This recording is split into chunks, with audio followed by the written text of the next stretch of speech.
Listen up, hockey fans. You're in the right place. A no-holds-barred debate between two hockey fans. Stay up to date with current NHL news, even the controversial. Welcome to the Debate Hockey Podcast with your hosts, Brad Burud and Blake Friars. Good evening. Welcome to the Debate Hockey Podcast. It is December, the 6th today, and when I was prepping for this, Blake. Yep. I wrote down notes, and then shit kept happening. And I wrote more notes. Yeah. And shit kept happening. And then this morning, stuff kept happening. And I got done looking at my notes, and I'm like, let me a 2-hour-long show. Yeah, might be. Did it snow up there where you're at? Did it snow? Yeah, a little bit. It's just like a wet snow and slushy, and it's gross weather out. Like on Saturday we had like a Christmas toy drive where we went out. The players went out to like Fire Hall and collected like Christmas gifts for unfortunate kids, and it was raining and snowing and it was brutal weather, but pretty good turnout, which was nice to see people come out and support. So it was good. We got about I don't say 7 inches of snow Saturday night. 7 inches? Yeah. And it went from like running like 40 to 50 degrees above zero to like 8 below last night in one day. Thank God I don't live in Minot anymore, or Sask for that matter. It'll be fine. It's supposed to be in the 40s this weekend. But it's just, I don't know. It's just funny how things change. I don't mind a little snow. You taking your kids to that Spider-Man movie coming up? I don't like Spider-Man shit. No? Wow. Damn. None of my kids would want to go. Really? No. No. Hey, did you see Gordon's press conference where he spoke in French? Hey, props to him for trying. I'll give him that. That was awkwardly. Looked like me trying to speak French in like 5th grade. It was awkward. It was awkward. I mean, he's in a tough spot, right? No, he isn't. Just don't try though. Like that was bad. That was just awkward, man. He said a couple words right. A couple were very, very bad, but he tried his best. That's all you can. That's like go for. Just one of those. Just things. like Jim Benning tried his best over 8 years. That's all. Predators, Lightning, stadium jerseys. What do you think? I don't know. They're different. I actually like Nationals jerseys. It's different. It's the nickname. I like the colors. It's different. I mean, that's what those jerseys are supposed to be like. They're only worn once a year, and those are the jerseys. Like, it can be outrageous. You only wear them once, and then they never wear them again. I can live with it being a little. I don't mind. I don't mind if they're a little outrageous. I like them both, to be honest. I still, every time I see that glow in the dark Dallas Stars jersey, I freaking can't handle it. Lime green, and I'm not shitting you. If I was a Dallas Stars fan, I'd probably reconsider. I would. I hated Calgary's blasty jerseys though too, so I don't know what I'm talking about. Yeah. Did you see the Leafs Jets game last night? My dad was actually at that game. I talked to him today. Old school hockey. Yeah, no, it had to have been in your dad's top 5 games he's ever been to live. Yeah, he said it was just an entertaining game and a lot of action and back and forth and dirty shit and like he says a little bit of everything.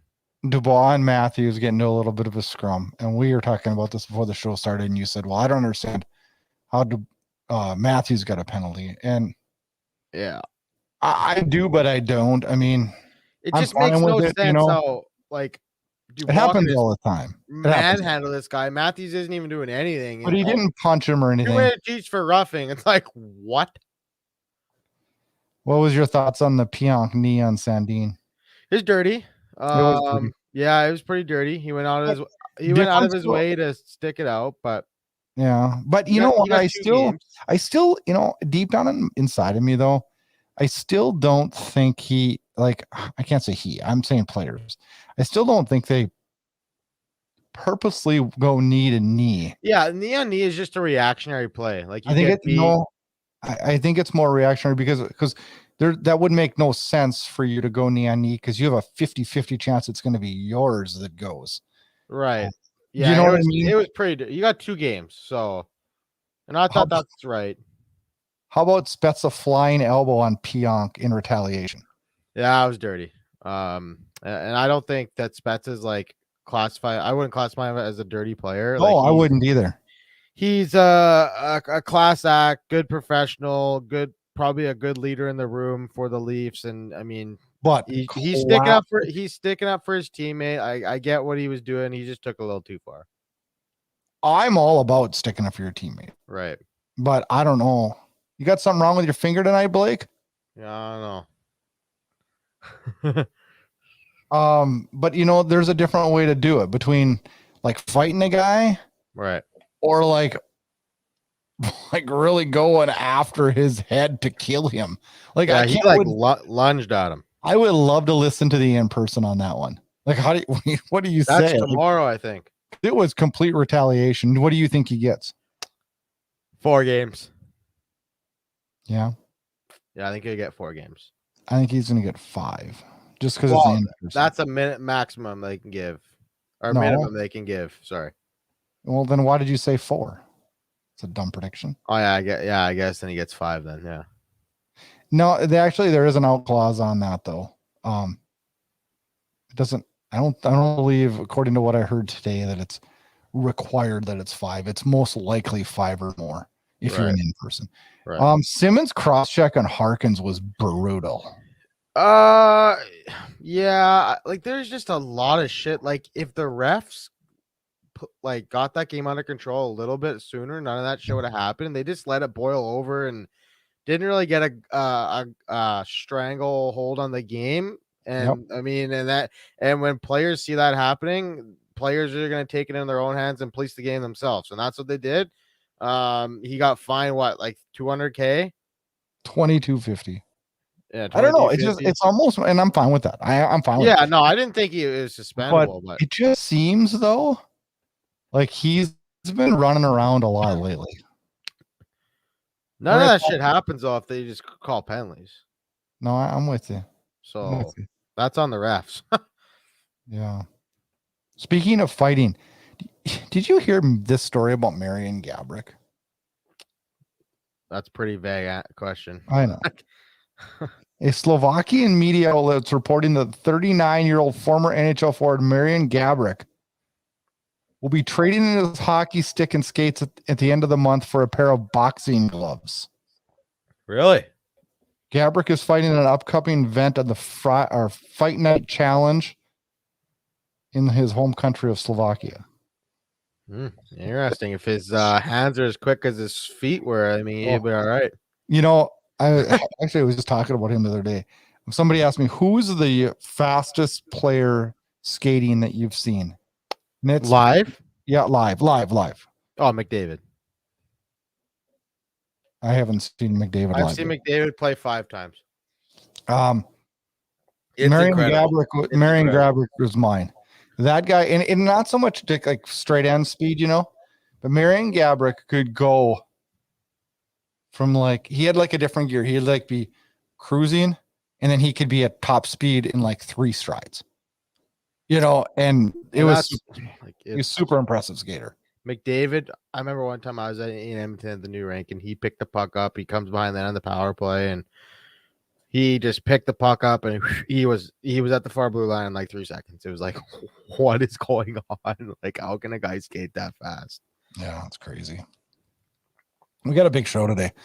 We're going to talk about the Vancouver teardown debacle, whatever you want to call the mess that's been going on for 2 years. Cleaning up in messes, Vancouver. What we're doing. And then we're going to talk about who the best team in Canada is. And then we'll go around the league and a bunch of stuff. Phillies firing. The Yotes are for sale.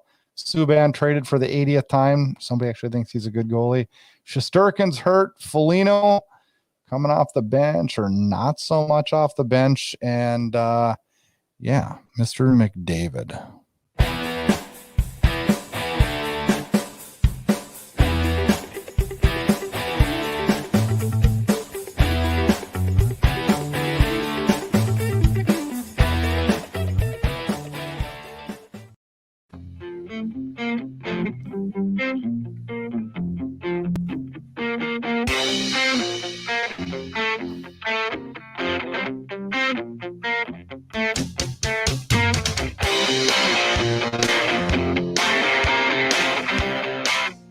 All right, Blake, let's start it off with this Vancouver mess. And I don't know, I'm really interested to get your take on this one, because I think it's hilarious that you're excited about your team being so bad.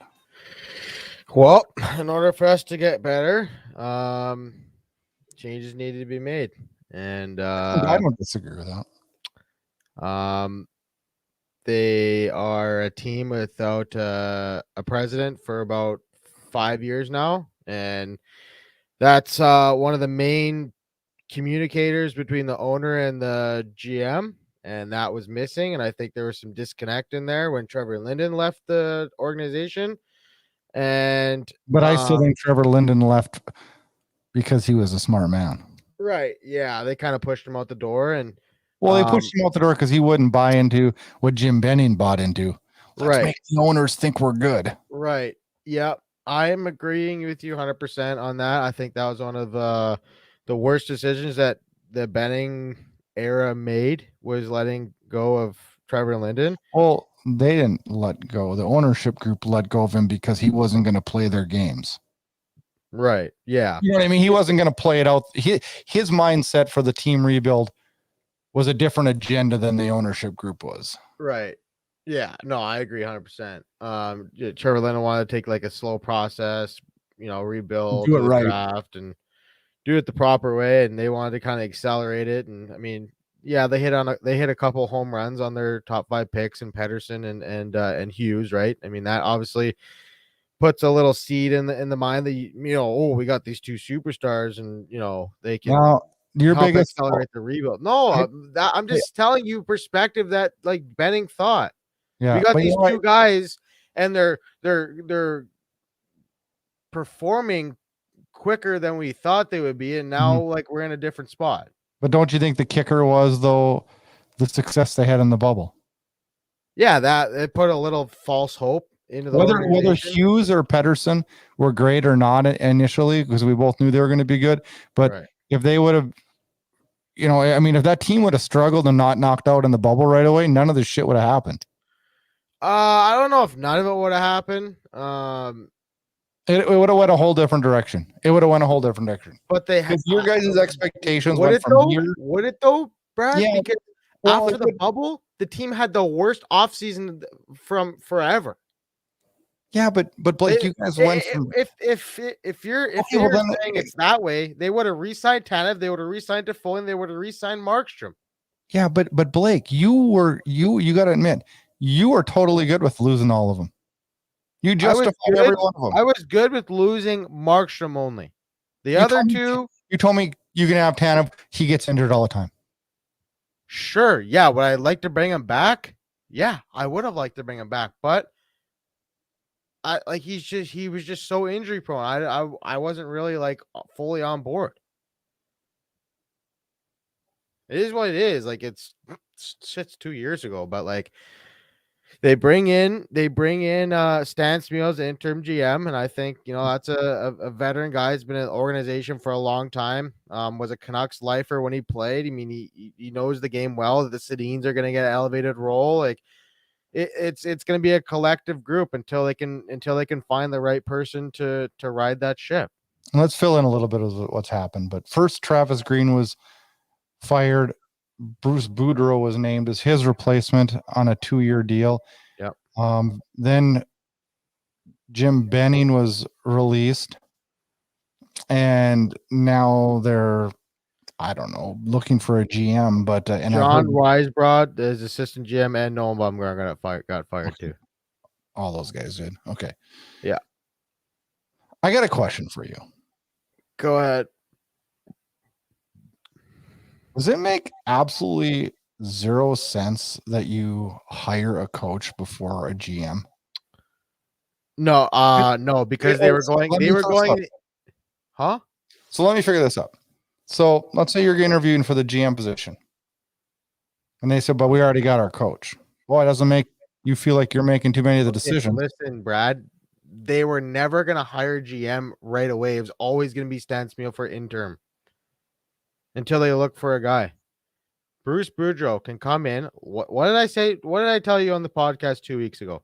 You asked me what should the Canucks do as a head coach, and I said they need to bring in a guy with lots of experience. And I said Bruce Boudreau. I didn't say they were going to hire him. I named his name. Along with Jim it makes a lot of sense. It makes a lot of sense. I mean, he's a guy that has a good track record of getting the most out of his players, like a John Tortorella does. He's a player's coach, and I think like the players kind of need somebody like that right now, a guy that can come in there and like kind of calm everything down and you know, like he's been doing it for a long time. He was good in Washington. He was good in Anaheim. He was good in Minnesota. Like, I mean, I'm not saying like this team's gonna rattle off fucking 10 to the next 12, but I mean, it's got to be nice for the players to get a new fresh voice in there and something different. I hope those players woke up this morning with a little bit of puke in their mouth because this is all on them. Yeah, I mean, I hope they feel like shit. When the team struggles, I mean, the axe usually falls on the coach, and yeah, Travis Green was kind of dealt a shit sandwich. I mean, the roster is poorly constructed, and that's on Jim Benning. I mean, Jim Benning. You had them finishing third in the Pacific this year, so did you. I know because of how bad I thought the division be. But how can you say this is poorly constructed? Because me and you had them both in the playoffs. No, it doesn't make any sense. That's contradictory. I was just optimistic at the start of the season, and I mean, yeah, maybe a little biased because I'm a fan, but I mean, the team's just not very good defensively. That's the bottom line. Your team was shit defensively, and we knew going into the year that your team was shit defensively. Well, and obviously nobody expected Pettersson to score 3 goals in 25 games. And does that not scare the living daylights out of you as a Canucks fan? Is that a Travis Green problem? How? Travis Green isn't holding his stick? That he's not putting the players in the proper situations? So what? He changed from last year? I don't know. like Travis Green deserved a better fate. Yeah, I'm in agreement with you here, but I just think like if you fire Jim Benning and you fire Travis Green, like you got to fire them both. It's not one or the other. I agree with you. They both have to go, and you need a new voice in there. You need new management. You need new direction. You need to figure out a plan because they have a decent young core of young players, and you know you have to figure this out quickly. So. But you don't have a GM now. Well, yeah, they got Stan Smeel as their interim until I mean, I kind of listened to the biggest thing they talked about was accountability, right? And like the players got to be more accountable. And I mean, right now, I mean, you fire the coach, you fire the GM, it's on the players now. I mean, it was on the players before. It's always on the players, yeah, but now more than ever because the ownership can only do so much before it's like, hey guys, like fuck, like we changed the coach, we changed the GM, like hey, like figure it the fuck out. You know what I'm saying? I couldn't agree more. But at what point, like, I mean, if you don't, I don't know. I love Bruce Boudreau as a coach, you know, but this is not that far off from Calgary when you think about it. Minus a few pieces here and there, but when you think about it. Calgary went through like 14 coaches and with this core and played like shit and heartless like Vancouver's playing this year. And then they brought in somebody that threw the hammer down and said, listen here, I don't care what you make, who your name is or whatever. If you don't give me 100%, you don't play. I don't give a shit. That's what Bruce Boudreau said. It was actually interesting. But do you think that that's not Bruce Boudreau's style? Yeah, but Bruce Boudreau was like, okay, like, you know, I'm open. Like, if you want a penalty kill, yeah, I'll put you on the penalty kill. But if you suck, you're not killing the rest of the time.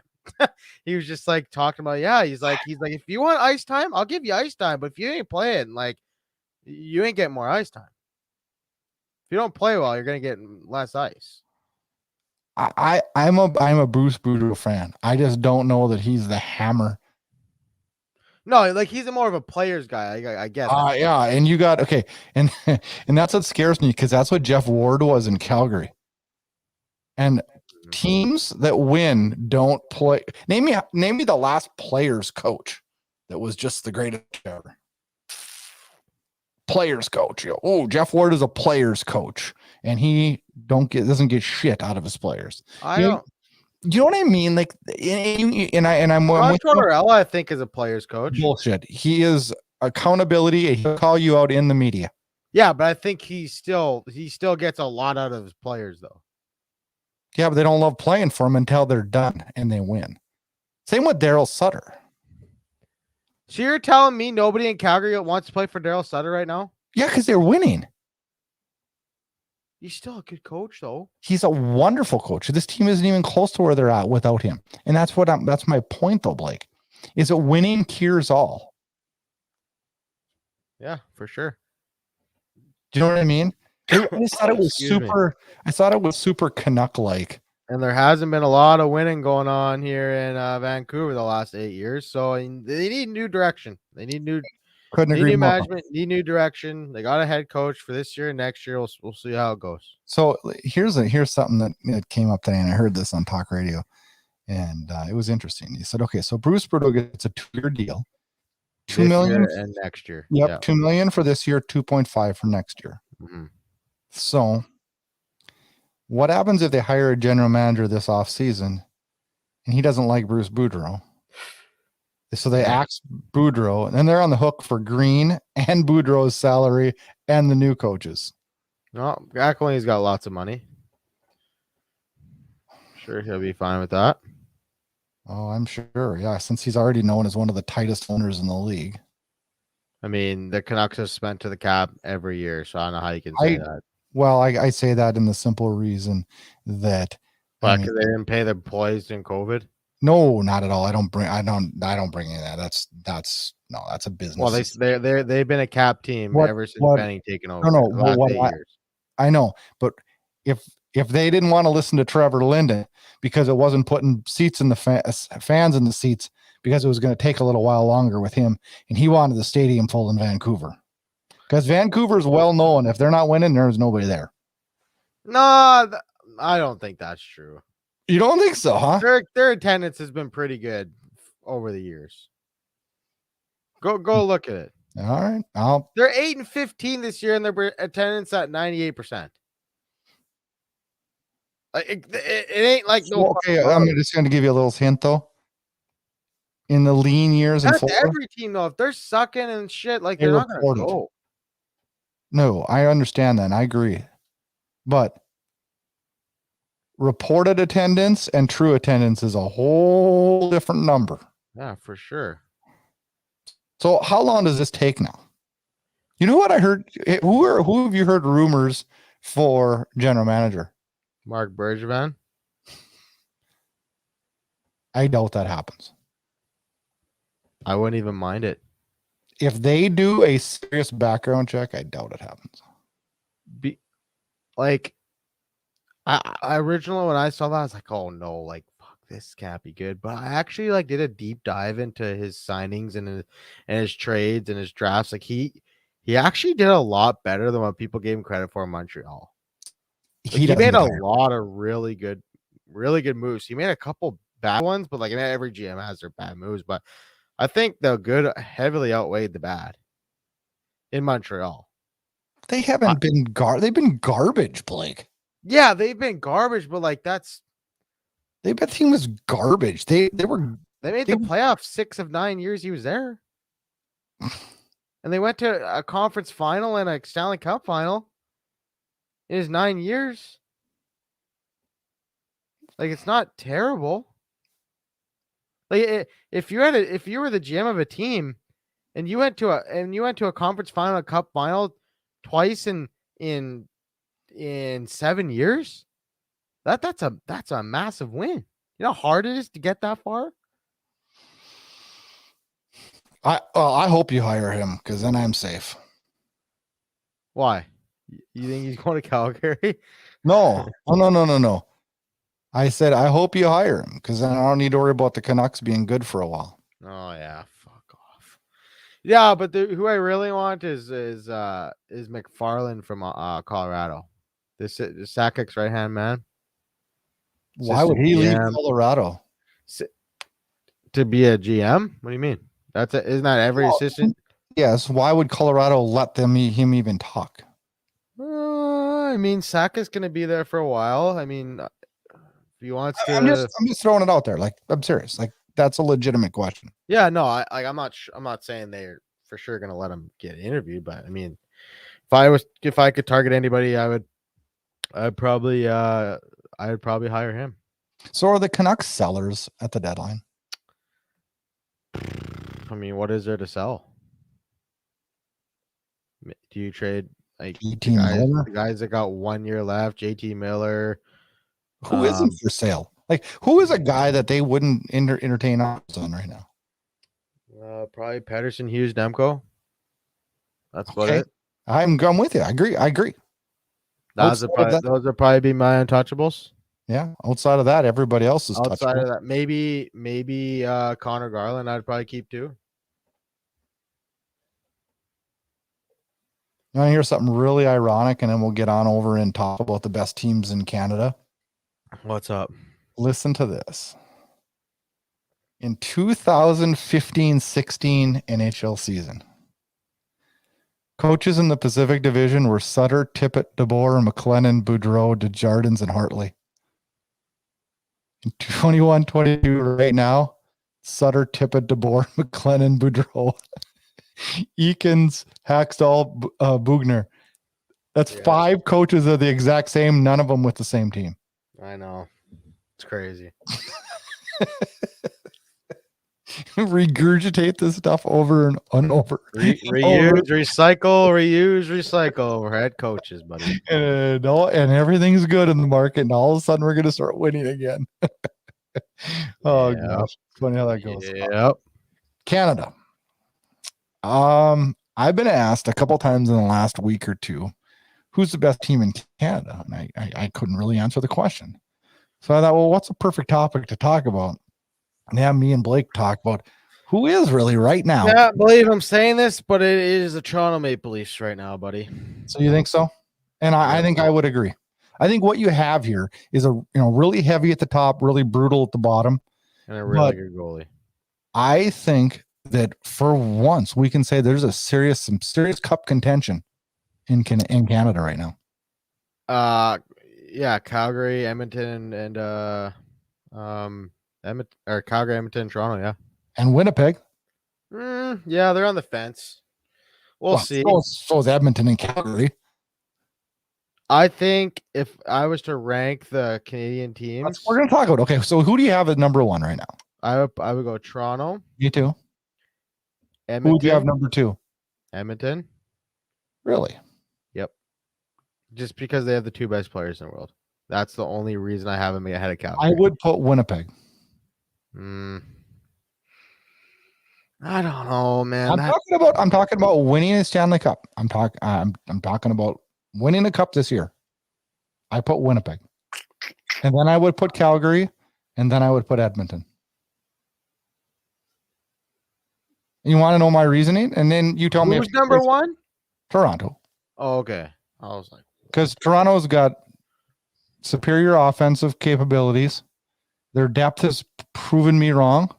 Yeah, their depth's pretty good. Their defense has been pretty adequate. It's been solid, yeah. And their goaltending has been exceptional.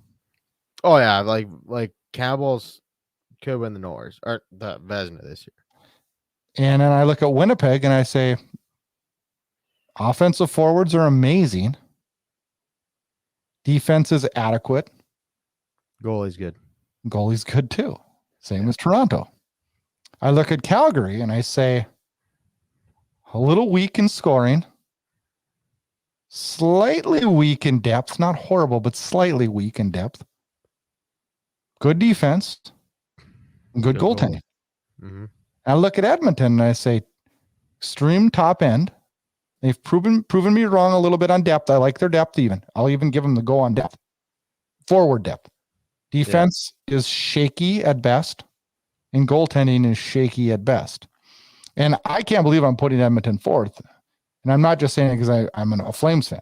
But what wins in the playoffs? Defense. Goaltending defense. Toronto's got it. Calgary's got it. Winnipeg's got it. Edmonton doesn't. If they go out and get a Johnny Gibson, though, or they might be number one. They might. They move one move on goal, but they still. But you can put the best goalie in the world back there if you're allowing as many shots as the Oilers are allowing right now. Yeah, they're banged up with injuries all right now. So is most teams. Like Nurse just got back, but does the Pacific have? Do they have the best goalies in the division? Oh, you mean the league? Or in the league, yeah. Oh, the Pacific Division? Like you got Markstrom. No. Well, like Markstrom's. And Hellebuck's in the other division. Yeah, Markstrom's top end. I was thinking of the North last year. Yeah. Oh, the bottom three. So let's. And I know we talked a ton about Vancouver, and we've talked a lot about Montreal and Ottawa lately too. But like, where would you currently rate them? Who do you think's the worst of them all? Probably Montreal. I would say so too. And then Vancouver, then Ottawa. I would flip flop those. Or yeah, like I would say Ottawa's from the bottom. I go Montreal, Ottawa, Vancouver. Yeah. Yeah. But I don't know. It's going to be really interesting to me to see how and what Vancouver does. Yeah. And I think the longer it takes for them to hire a general manager, the more unhealthy it's going to be. I feel like that would be a good thing. Yeah, that means they're really like thinking this process out, because you can't go through another fucking. So let me ask you this one: you can't tell me that he doesn't have a team of his staff already looking for a guy. Oh, they're looking. They're looking 100%. Well, no, I mean they've been looking for and doing research for months. In a way, yeah, I guess you could say that. I think 60% of the teams in the league are constantly researching and looking for potential replacements. We're living in a day and age you just can't make harsh, rash decisions. So how long do you think they hire a guy then? I would want to have a guy in place by trade deadline. Lots of critical moves will happen. Lots of critical things happen in Vancouver, and I think that's March, dude. Yep. Mm-hmm. That's what I just said. They're gonna take their time. What's taking time? 4 months. Trade deadline's 4 months away, dude. Yeah, that's a long time. Okay. So like you just said, the longer they wait, the better. Yeah. Or the worse. Oh, the worse it is. I think. Yeah. And then you just said trade deadline. That's 4 months away. Well, that's pretty quick to hire somebody. I guess. I don't know. I mean, I think the worst thing they do right now is elevate the Sedins right now. They're not gonna say the Sedins are the GM. Like I know that. Like that, but they're still learning. That's what I'm saying. You cannot elevate them into a position of power based off what they did on the ice. No, they're still learning that. They're still learning the management side. Yeah. So, all right, time to go around the league. We got a ton to talk about this show.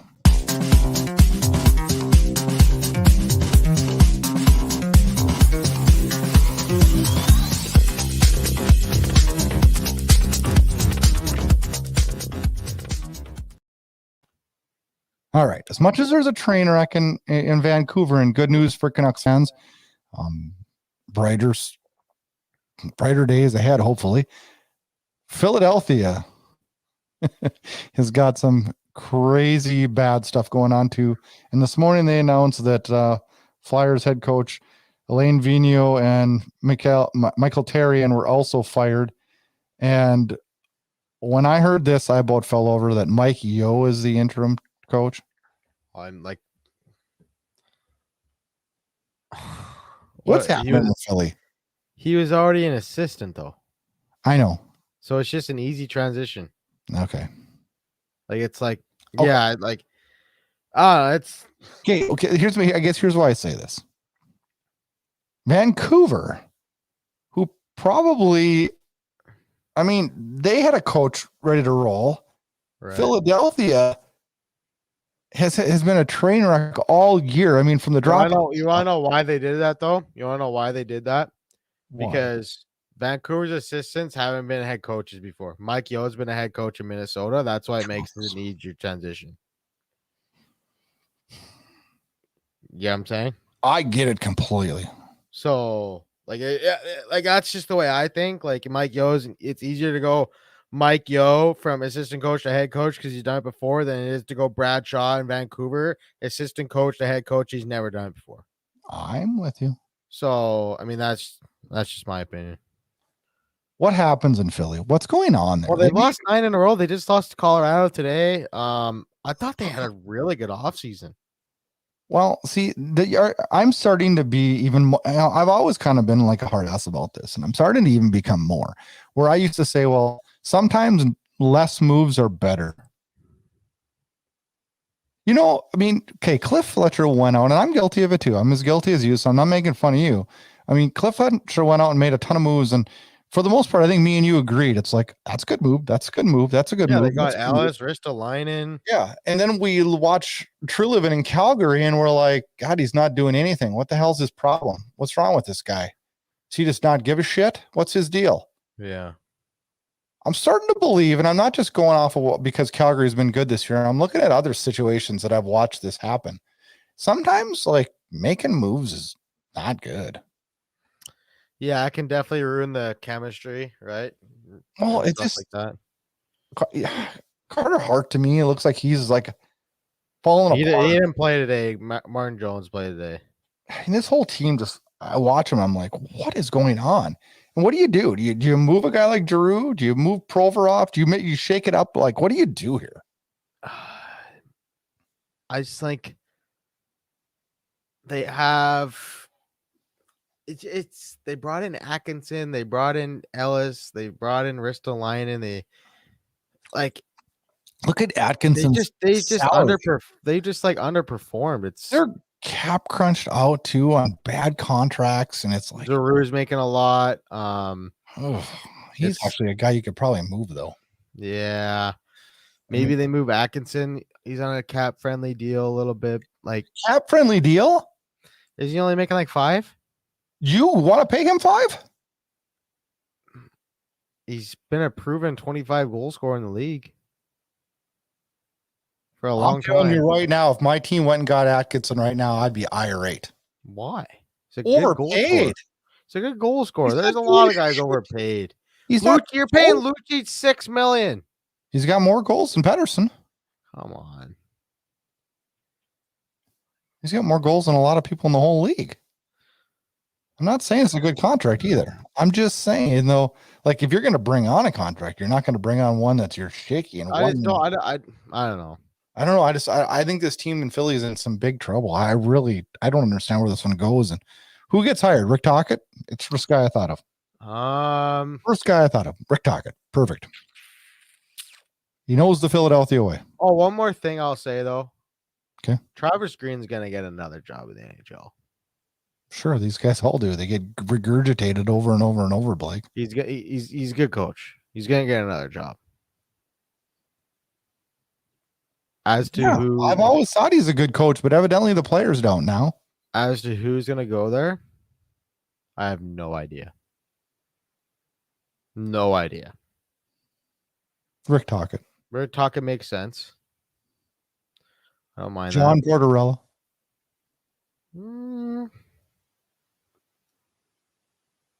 Baby knows the division well, that's for sure. Well, I think he knows how to turn the screws too. Yeah. Is Carter Hart a one-hit wonder?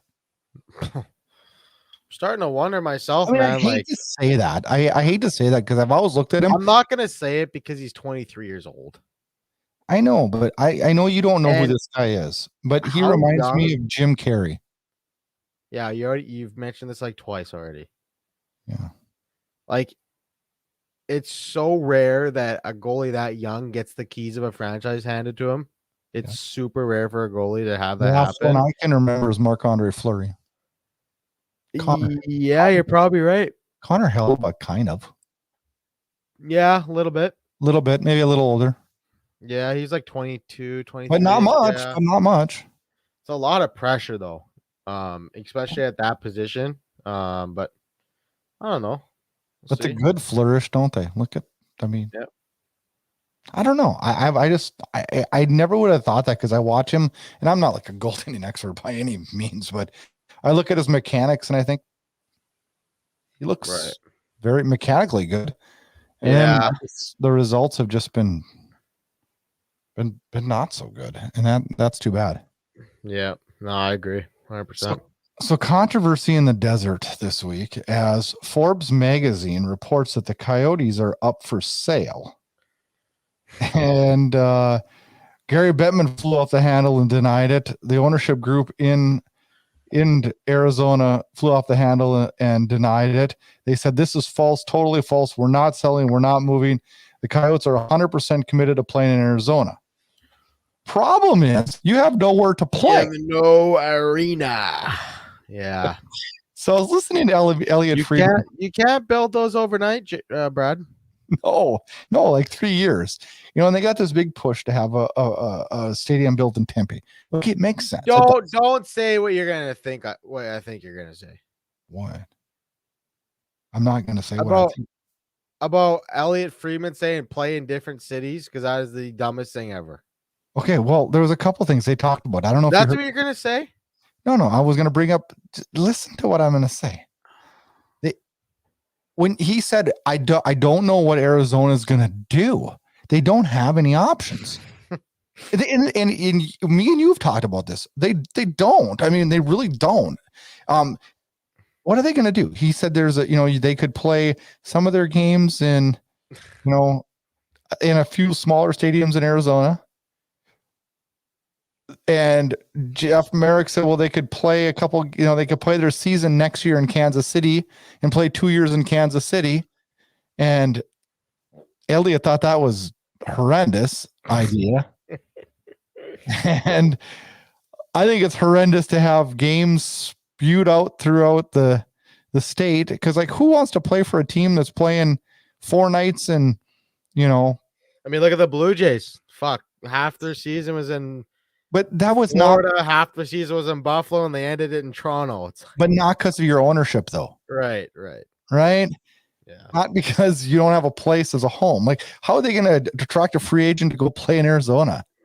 You're not. You don't even have a stadium, or you don't have an arena to play in. They talk to us such silly alternative. There's just no good answer in Arizona, and the Gila River Arena is not letting them play there next year. They're not letting them play there next year. I know. And Bettman just says, I don't move franchise unless there's no owner in that town. Well, if they don't have anywhere to play, I'm pretty sure you need to come up with an alternate plan. I don't know. What do you think happens here? We're going to end up talking about this 100 times. I think they're moving to Houston. Yeah, that's what I do too, but there's no long-term fit there. Especially when you have no arena. So you can build another $1 billion facility in Tempe, not knowing if it's going to work because they've been losing millions a year, 25 freaking years in Arizona. Yeah. And I don't like any market, and I'm not trying to be mean to the Arizona market because I have some friends that are fans of the Coyotes and live in that market. And but I get it. You can't keep doing this and keep hemorrhaging money and keep saying, well, we're growing the game. I'm so sick of hearing the word growing the game. At some point. Hold maybe. Austin Matthews is a free agent in 18 months. Maybe he goes back, saves that franchise. You know what I'm saying, buddy? And plays where? Arizona State Arizona, baby. Where holds Yeah, 5,000. build that new rink, and Austin Matthews is gonna be savior of the franchise, just like Gretzky was in LA.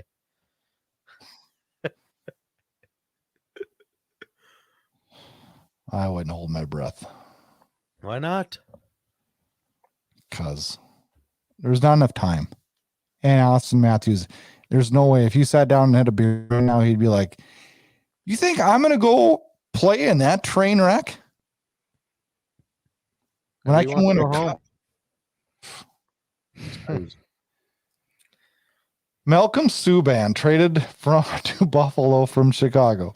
And I wouldn't bring this up because wasn't going to bring this up because I didn't think it was big enough NHL news. But then I sat and thought about it. And me and you have a history with Malcolm Subban. And I'm sitting here thinking, we have a history of talking about him a lot. When? Well, every time we've said he's a horrible backup. We've talked about him 10 times on the show. And I'm sitting here and he's excited to go to Buffalo, according to his press release. Well, yeah, he gets to play games. And Buffalo says that that he's their answer in goal. And I'm thinking, what scouts did they send out? We got goalies like Devin Dubnyk looking for a job. And I'm not saying Dubnyk's great, but I'm like, who the hell do you have out scouting? Where did you?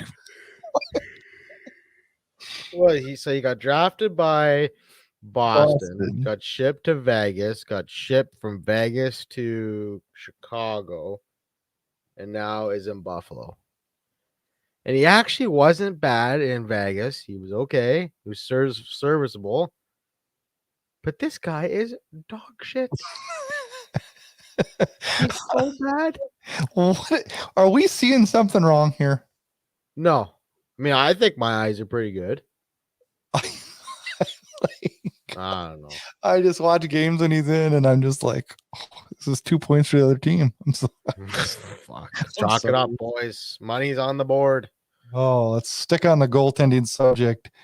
Sad situation is Igor Shesterkin, who was off to a blisteringly good year, goes down with an injury, and about 7 days, minimum 7 days. Minimum 7 days, and I hope that's all it is. I really do. I'm not a Rangers fan, but I like this guy. I love watching him play, and I hope it's not. I hope it's not long term or anything, because I don't know. He's one of the best goalies in the league this year. You look at who's up for. If you had a Vezina voting today, he's in the top 3, don't you think? Yeah, Shesterkin, he's probably in the top 5 for sure. Well, who do you got better? Markstrom, Vasilevsky, Jack Campbell right now. Yeah, right now Campbell. That's about it. That's about it. John Gibson, it's been good. Yeah. Samsonov's been good. Hellebuck's been all right.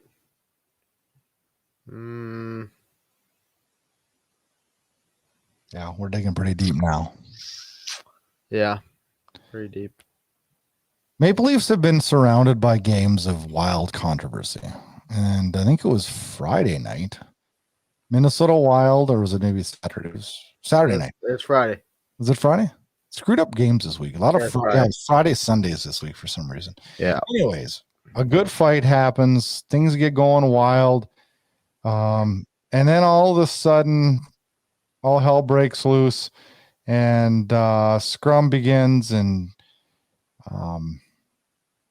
Simmons thinks he's going to fight the world. So he drops his gloves and grabs, I can't even remember who it was.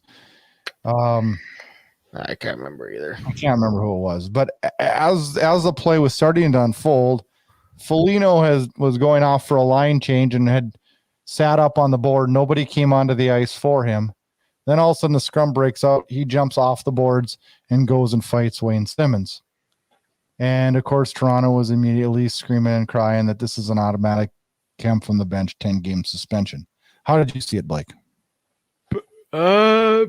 I didn't have any problem with it. I mean, it's not like he's on the bench, sitting on the bench, drinking a bottle of water, then hops over the boards and goes and fights Simmons. Like, he just changed. He's still engaged in the play, kind of. He's sitting on the boards. His legs are almost touching the ice. Then he just jumps back on.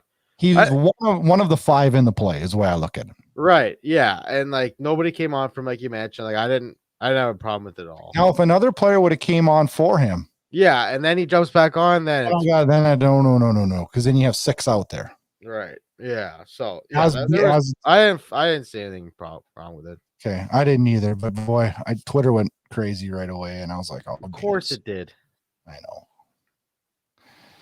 Another ugly hit last night as Connor McDavid drills Adrian Kempe from behind, bloodies his face, gets ejected for boarding major, and nothing happens to Connor McDavid. Yeah, probably should have got a game. It's NHL inconsistency is at it again. If that's Tom Wilson, probably gets like 5 games. I don't know. Wilson gets 10. Like it's that's the league poster boy. I mean, it is what it is. It's what if Kempe hit McDavid like that? Yeah, you probably got suspended. For how long? 3 games, 4 games. That's what I was afraid. Yep. I agree with you completely. It is what it is. Like, it's hard to say. I do know if I was a player on the Los Angeles Kings in the locker room after the game. I will say this though. The amount of bullshit McDavid deals with that doesn't get called is absolutely ridiculous though. He gets whacked, slashed, cross-checked, going up the ice, grabbed all the time, and it does never get called. Don't even say it does, because it doesn't. You can go on YouTube and put together a 10-minute video of the shit that McDavid, like, how is that not a penalty? Like, I think it was against Vegas. You can do that for a lot of players. Okay, but the reason is that he's going so fast that players just like are grabbing him, hooking him, slashing him all the time. Yeah, you think Johnny Gaudreau doesn't get hooked and slashed all the time too? Not like that, because he's not as fast. McDavid gets the most. I don't want to call it abuse, but like penalties that don't get called in the league. It's not even close. It is. It's facts. I'm just going back to what I said. If I was in the Los Angeles Kings locker room after the game and I knew that he wasn't going to get any suspension at all, and I'm looking at my guy's face smushed in, bleeding, I'd be checking the calendar for the next time we play him. Yeah, they play in January. We'll see. And I would just make sure that things went different that night.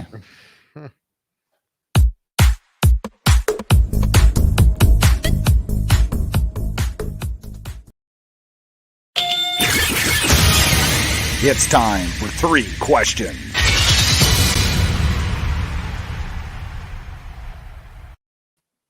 All right, Blake, our favorite time of the show. And this week, yeah, I'm prepared, Blake. I've got questions, man. I'm ready.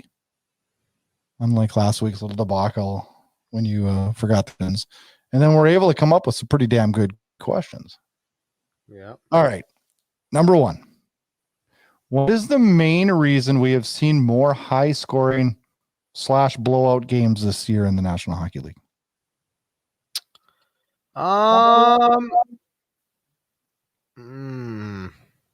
I think it's just the talent of the players of the whole league. It's just an offensive league now, and the technology of the sticks is getting better each year, and players are just keep wiring the puck. I mean, yeah, I think, and obviously, I don't know if I might be an idiot saying this, but I think there's been more power plays this season. Power plays are up, goals are up. I mean, yeah, you think players are just good. You think part of it too is unlike some of the years, I'm not saying we don't have, like, it seems like every year we have like a team or two that's kind of a bottom feeder. And this year we kind of have like 6 or 7 of them that are kind of bottom feeders. Yeah, I guess. I mean, in a sense, but like, it's hard to say. I mean, I just think the players are good. Technology of the sticks is unreal nowadays, and They're scoring goals in bunches. Question number 2. Would it be healthy or smart for the Habs to hire Patrick Waugh as their general manager?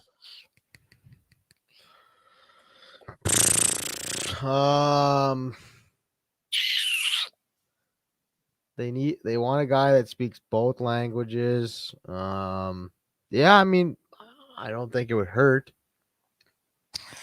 Can't get worse. Is that what you're trying to say? Nowhere to go but up from there. You know what I mean? Okay. Question number 3. This is something I've thought about for a long, long time. Oh boy, so that'd be good. Should there be a penalty for turning before you're going to get hit? I see more and more players. Like you're talking about showing your numbers. Yeah. Guys that are willing to risk, getting smashed into the boards from behind, breaking. Yeah, I have no sympathy for guys that do that, but there will never be a penalty for that. I didn't say there would be. I just said, how about if a guy turns his back, there's just no penalty? You're the fucking idiot that showed your numbers. You get drilled from behind. Well, no, and I don't necessarily disagree with it. I feel like it's an epidemic, and I think it's common in the NHL, but I think it's even more common in junior hockey. I mean, you've got to see it on a nightly basis. Yeah. It's an epidemic, and I can't imagine these kids want to take a hit like that because that looks scary to me. But I just feel like it's happening more and more and more. Right. Yeah, no, I agree with that. I don't know. Listener question. And this one, I still feel like I'm forgetting to say something that's really, really important. But the question is, what are some Christmas must-haves for a true NHL fan? Christmas must-haves? Yeah, like what do you buy your spouse or your friend that's a true NHL fan that they've just got to have to be able to enjoy the league that much more? Maybe a jersey. Yeah. I thought about it a little bit because so what's my most important thing to make me enjoy? I wish that NHL was like the NBA and had a Christmas game. That would be cool. Yeah. Like the NBA has 4 Christmas games a year, and it's on right in the morning, and then they play 2 in the 1 in the morning, 2 in the afternoon, and 1 at night. It's fucking awesome. It's like you got something to watch on Christmas Day. Yeah, it sucks that like they don't get to be with their family at Christmas, but I like for like marketing wise and getting people like to watch the game, like it'd be an interesting thing to do. Yeah, no, I don't disagree with that. And I thought of a gift though. I thought, what's the most important thing? And I thought, with the prices going down on these, you can do it now. I mean, get them a big freaking 75-inch flat screen to watch your games, big ass TV. Yeah, I mean, Black Friday, Boxing Day, whatever you want to call it. Yeah, there you go. You also got to get rich like you, Brad. Can't afford that stuff.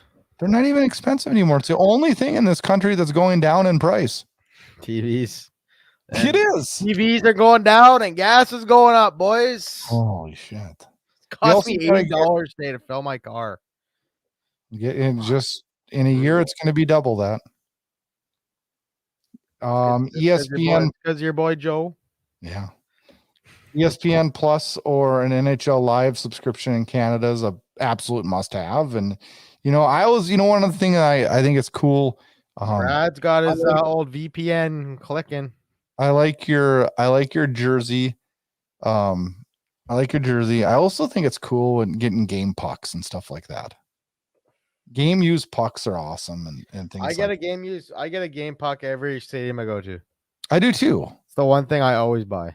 Me too, because then I remember every game that I go to. Every game I go to, it's like $6.99 for a puck, and I just buy one. They're like $9.99 now, probably $19.99 now. No, they're I just went and bought one 2 years ago in Vancouver. It's $6.99. 2 years ago. Look at how much things have changed in 2 years. Okay, yeah, right. $49.99 for a puck now. Probably. Where things are going now. They got these tracking shit in them. You know that they got the tracking things in them. Yeah, right. They do. Look at a game puck now. They got little holes in the top of them. Really? Yep. right around the logo. Like, you know how that circle is on the puck, the game pucks? Yeah. Right around there, there's little holes. Really? And that's where they have the tracking device. It's pretty cool, actually. Yep. Pretty cool. Well, last week I thought, before the show started, I don't think we could have any more news than we had last week. And then friggin' this week happened. And when that Canucks thing broke yesterday, I just thought, this is going to be a long show and it's going to be entertaining because Blake's going to have a ton to say about the Canucks. So it was good. Hopefully you guys enjoyed the show. We have a blast doing this. Check us out on YouTube at Inside Edge Hockey Media Group. And then get on over to Apple Podcasts. Check us out. Enjoy this week's hockey action. Lots of good games on the schedule this week. We're back next week talking hockey again.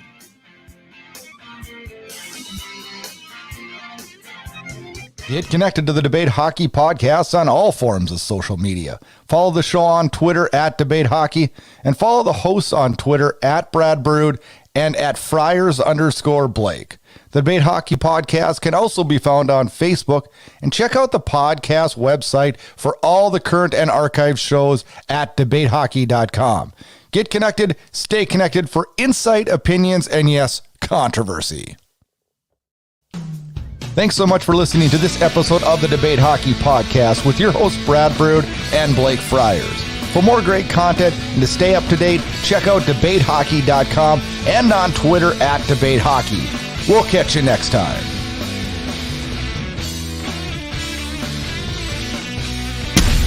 This episode of the Debate Hockey Podcast was copyrighted and produced by the Inside Edge Hockey Media Group.